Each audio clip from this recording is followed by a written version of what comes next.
Hello student. और मैं इसका पहले पार्ट में हम इम्यूनिटी की बात कर रहे थे। इसमें इम्यूनिटी में आपको हम इम्यून रिस्पांस की बात किए थे। इम्यून रिस्पांस में जो आपके कैसे इम्यूनिटी में एक्टिव इम्यूनिटी और पैसिव इम्यूनिटी की बात किए थे। तो अब हम लोग सेकंड वाले पार्ट में जो आते हैं, हम लोग बात करते हैं सेकंड वाले पार्ट में जो है जिसको बोलते हैं लिम्फाइड ऑर्गेन। तो लिम्फाइड ऑर्गेन में हम लोग को बात करना है जैसे लिम्फाइड ऑर्गेन। अब देखिए लिम्फाइड ऑर्गेन में दो तरह के होते हैं। ये पहला है primary lymphoid organ, primary lymphoid organ, ठीक है। और दूसरा जो होते हैं सेकेंडरी लिम्फाइड ऑर्गेन। देखिए अब ये प्राइमरी जो आते हैं, जो मेन आते हैं आपका प्राइमरी जो होते हैं ये आपके बोन मैरो, ठीक है, जैसे आपके थाइमस, ठीक है। तो आपके जो प्राइमरी लिम्फाइड ऑर्गन है, लिम्फोसाइट जो बनते हैं आपका, जैसे आपका ये बोन मैरो आते हैं और आपके थाइमस ग्लैंड में आते हैं। उसमें सेकेंडरी लिम्फाइड ऑर्गन में जो आते हैं, जिसका नाम आता है आपका, या तो आपका स्प्लीन होते हैं, टॉन्सिल होते हैं, लिम्फ नोड्स होते हैं, ये सब सेकेंडरी होते हैं, जहाँ फाइनल मैचुरेशन आपका लिम्फोसाइट का होता है। उसके बाद हम लोग जो बात करते हैं, जो है लिम्फाइड ऑर्गन के बाद हम लोग बात करते हैं तीसरा, जो आपके इम्यून रिस्पांस में जो आपके जो लिम्फोसाइट की हम बात किए थे पिछले क्लास में, हम लोग लिम्फोसाइट में B lymphocyte and T lymphocyte. तो बी लिम्फोसाइट आपके क्या करते हैं, आपके एंटीबॉडी पढ़ते हैं। तो उसके बाद हम लोग बात करते हैं एंटीबॉडीज। देखिए एंटीबॉडी, अब ये एंटीबॉडीज में जो है सबसे एंटीबॉडीज की बात करेंगे तो इसके जो एंटीबॉडी जो है एक तरह का प्रोटीन होते हैं जिसको बोलते हैं इम्यूनोग्लोबुलिन। इसको बोलते हैं शॉर्ट में अगर बात करें जाए आईजी, इम्यूनोग्लोबुलिन। अगर आईजी इसका स्ट्रक्चर, इसका वाइस, ठीक है, वाई शेप्ड स्ट्रक्चर बनाता है। कैसा है, वाई शेप्ड। इसमें जो क्या है, टू हैवी चेन, 2H और 2 लाइट चेन, 2L चेन, यानी कि हैवी चेन और लाइट चेन ये मिलके एक स्ट्रक्चर आपके बनाते हैं, जिसका जो शेप होता है इस तरह का वाई के शेप के बनाते हैं। तो आप जो इस तरह का जो शेप दे रहे हैं, ये शेप है, ये एक स्ट्रक्चर है एंटीबॉडी का, ठीक है। अब एंटीबॉडीज का जो स्ट्रक्चर है, साथ में इसके साथ जो रहते हैं लाइट चेन है, ठीक है, ये साथ में ये लाइट चेन है। तो ये लाइट चेन और हैवी चेन का ये होते हैं, तो ये एल चेन, ठीक है, और ये एच चेन है, ठीक है, यहाँ पे एल चेन।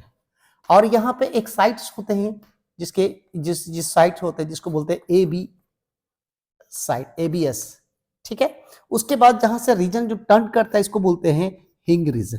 क्या बोलते हैं, हिंग रीजन, ठीक है। और यहाँ पे दो भाग में रहते हैं ये वेरिएबल, एक जो रीजन होते हैं वी रीजन, ठीक है, और एक जो होते हैं जिसको बोलते हैं सी रीजन, कांस्टेंट रीजन। सी रीजन का मतलब कांस्टेंट रीजन।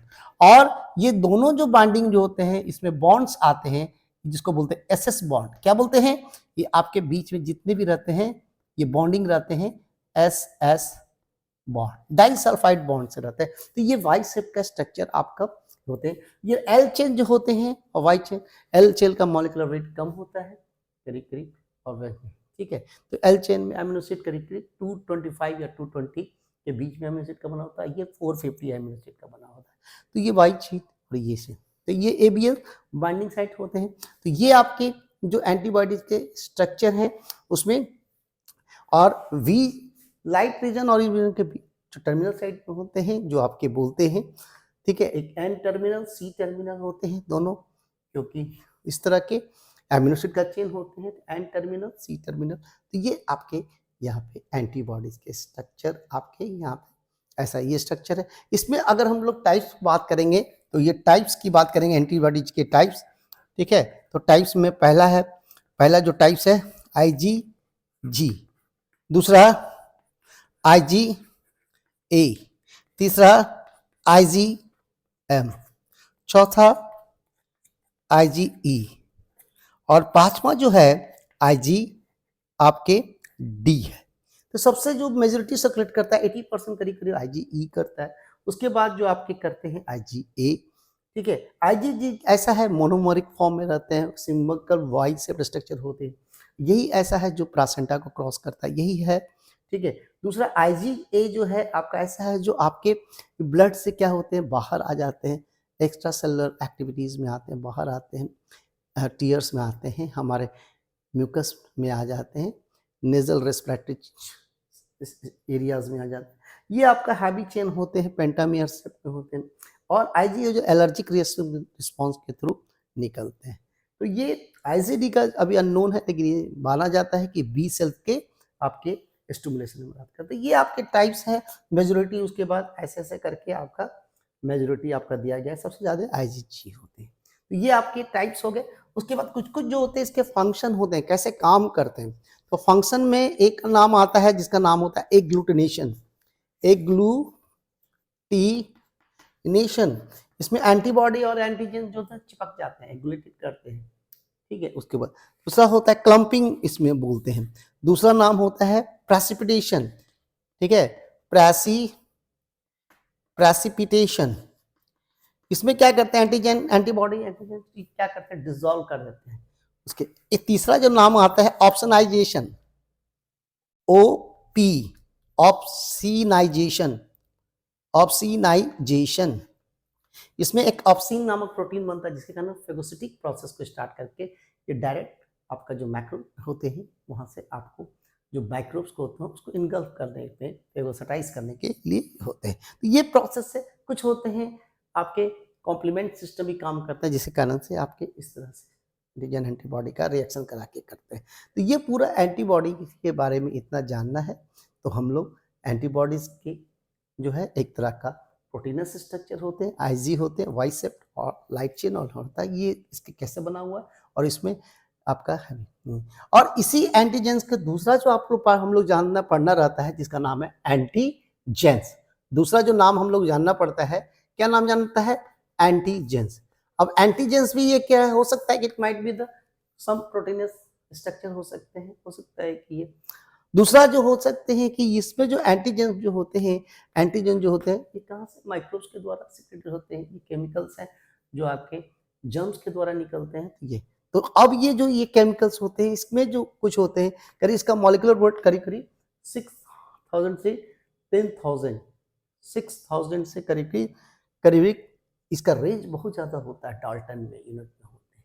तो ये आपके यहाँ पे ऐसे होते हैं। इसमें जो होते हैं एक स्पेसिफिक साइट होते हैं, कॉन्फ़िगरेशन साइट होते हैं जिसको बोलते हैं एंटीजेनिक डिटरमिनार। जैसे मान लीजिए कि हम लोग कैसे ऐसे बनाते हैं, ये जो इस तरह से स्ट्रक्चर बनता है ये, तो ये स्ट्रक्चर जो है इस तरह का, ठीक है। तो ये जो स्ट्रक्चर ये बन रहा है, ये मान लीजिए एंटीबॉडीज का स्ट्रक्चर है, मान लो इस, अब ये जो यहाँ पे स्ट्रक्चर इससे बन रहा है ये, ठीक है, ये मान लीजिए एंटीबॉडीज के, ये एंटीजेंस का स्ट्रक्चर है, ठीक है, एंटीजन, ठीक है। और ये जो आपका जो वाई लाइट चेन और वाइन है, ये स्ट्रक्चर आपका एंटीबॉडीज का है, ठीक है, एंटीबॉडीज का है, एंटीबॉडी। और ये जो कॉन्फ़िगरेशन जो फिट होता है उसको बोलते हैं एंटीजेनिक डिटरमिनांट, एंटीजेनिक डिटरमिनांट, डिटरमिनांट्स, समझ गए, mi N A N T S, determinant. या इसका दूसरा नाम एपीटोप भी बोलते हैं, क्या बोलते हैं, एपीटोप्स। अब देखिए यहाँ पे एंटीजेंस के बारे में हम जानेंगे कि क्या है, इसकी जो अलग अलग जो है एंटीजेंस का कैसे काम करते हैं, इसमें टाइप्स होते हैं। टाइप्स में आप लोग बात करेंगे तो पहला जो होते हैं हैप्टेंस, हैप्टेंस, ठीक है, हैप्टेंस। दूसरा जो आते हैं जिसका नाम होता है, जिसका नाम होता है हम लोग एंटीजेंस में आपको नाम लेते हैं आइसो एंटीजेंस, आइसो एंटीजन, ठीक है। तीसरा जो नाम होता है जिसको बोलते हैं हिस्टोकम्पैटिबिलिटी, कंपैटिबिलिटी, ठीक है। तो ये हैप्टेंस जो होते हैं ऐसे एंटीजेंस होते हैं जो ऐसे फ्री रूप से रहते हैं, तो वो इम्यूनोजेनिक बिहेवियर नहीं शुरू करता, लेकिन कुछ सब्सटेंस और कुछ प्रोटीन के साथ मिलकर ये इम्यूनोजेनिक प्रॉपर्टी होते हैं और इन्फेक्ट करते हैं और इट बिकम इम्यूनोजेनिक। दूसरा आइसो एंटीजन जो होता है स्ट्रक्चरल एंटीजेंस होते हैं जो एक जगह आपका स्ट्रक्चर के रूप में होता है, जैसे आरबीसी के सरफेस पर जो एंटीजेंस होते हैं, ठीक है, जो ब्लड ग्रुप है उसमें ए बी जो एंटीजेंस होते हैं वो स्ट्रक्चरल एंटीजेंस होते हैं और उसके अगेंस्ट प्लाज्मा में एंटीबॉडीज होता है। तो ये दो इस तरह का आइसो एंटीजन। हिस्टोकम्प्लीट होता है, कुछ सेल्स के अदर सेल्स के जो रिसेप्टर्स होते हैं वहाँ पे रहते हैं, जो मैचिंग करते हैं उसको हिस्टोकम्प्लीट होते हैं। ह्यूमन में स्पेशली होते हैं हेला सेल, HLA का मतलब ह्यूमन ल्यूकोसाइट एंटीजेंस होते हैं उसमें, ह्यूमन के केस में ये होते हैं। तो ये आपके टाइप्स हो गए हैं, ठीक है। एंटीजन और एंटीबॉडीज के इंटरेक्शन को ही बोलते हैं इम्यून रिस्पॉन्स। तो जो अब हम लोग ये जान गए, यहाँ पे जान गए, ये जान गए, अब हम लोग जानते हैं मैकेनिज्म ऑफ इम्यून रिस्पॉन्स। क्या जानते हैं? Mechanism of immune response. यहां से हम लोग साफ करते हैं, देखिए एंटीजन का बात। अब है मैकेनिज्म ऑफ इम्यून रिस्पॉन्स। यहां पर देख लेते हैं क्या है। देखिए यहां पे mechanism of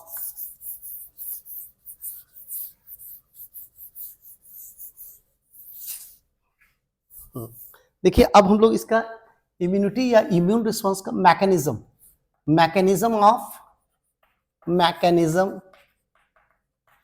of immune response, यानी कि एंटीजन और एंटीबॉडी कैसे आपके, मान लीजिए सपोज ये मान लीजिए ये माइक्रोब्स है और माइक्रोब्स क्या है, ये एंटीजन प्रोड्यूस कर रहा है, ठीक है। अब ये एंटीजन, इसको सबसे पहले एंटीजन को रिकॉग्नाइज करने के लिए कौन आता है? एपीसी जो बोलते हैं एंटीजन प्रेजेंटिंग सेल। और ये क्या होता है आपका, जस्ट लाइक मैक्रोफेजेस को ज्यादा करता है। ये क्या करता है? डिटेक्ट करना चाहता है कि किस तरह का एंटीजन है, किस तरह का माइक्रोब है, कितना पावरफुल है, कितना कैसा है। तो ये एक तरह का प्रेजेंटिंग करता है। और ये प्रेजेंट करने के लिए क्या करते हैं कि ये आपके फिर ये एक तरह से फिर एक सिग्नल करते हैं, मोनोकाइन्स सीक्रेट करते हैं। क्या करते हैं? मोनोकाइन्स सीक्रेट करते हैं। अब ये मोनोकाइन्स सीक्रेट करके क्या करते हैं, ये हेल्पर टी सेल को स्टिमुलेट कर देते हैं। अब हेल्पर टी सेल आपका देखिए यहाँ पे helper T cell, HT cell. अब हेल्पर टी सेल आपका स्टिमुलेट होते हैं, तो ये सेल आपका जो होता है हेल्पर टी सेल, ये भी आपके क्या करते हैं? डिवाइड कर जाते हैं। अब ये डिवाइड करते हैं तो अब एक तरह का ये केमिकल प्रोड्यूस करते हैं जिसका नाम है IL-2, जिसको बोलते हैं लिम्फोकाइंस, लिम्फोसाइट से निकलने वाला लिम्फोकाइंस। देखिए यहाँ पे काइंस। अब ये लिम्फोकाइंस क्या करता है कि एक तरह से ये बी सेल पे काम करता है। किस पे? बी सेल्स पे। अब बी सेल्स के क्या करता है, ये बी सेल्स ये बढ़ाता देता है। अब इसको डिवाइड करता है, इसकी संख्या बढ़ते चले जाती है। अब ये देखिए यहाँ पे संख्या बढ़ते जा रहा है, तो अब ये यहाँ पे ये सेल बढ़ते जा रहा है।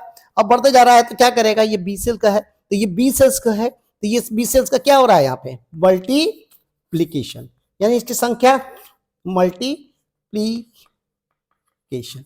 अब इसकी संख्या जैसे बढ़ते जा रही है, तो अब संख्या जैसे बढ़ते जा रहा है तो संख्या बढ़, तो अब ये जो होते हैं ये क्लोन ऑफ सेल्स हो जाते हैं। इसमें से कुछ सेल्स को बोलते हैं प्लाज्मा सेल। क्या बोलते हैं? Plasma cell. और कुछ जो है सेल्स होते हैं उसको बोलते हैं स्पेशलाइज मेमोरी सेल। क्या बोलते हैं? Memory cell. अब देखिए ये मेमोरी सेल्स हैं कुछ, और ये प्लाज्मा सेल क्या करते हैं? एंटीबॉडी प्रोड्यूस करते हैं। एंटीबॉडीज बहुत सारे एंटीबॉडी प्रोड्यूस। अब एंटीबॉडीज प्रोड्यूस करके क्या करते हैं? ठीक है, इम्यून रिस्पॉन्स करते हैं। क्या करते हैं? Immune response. अब ये इम्यून रिस्पॉन्स ऐसे करके करते हैं, तो ऐसे इम्यून रिस्पॉन्स को जिसका नाम होते हैं, अब ऐसे वाला होते हैं तो इसको क्या बोलते हैं? एंटीबॉडी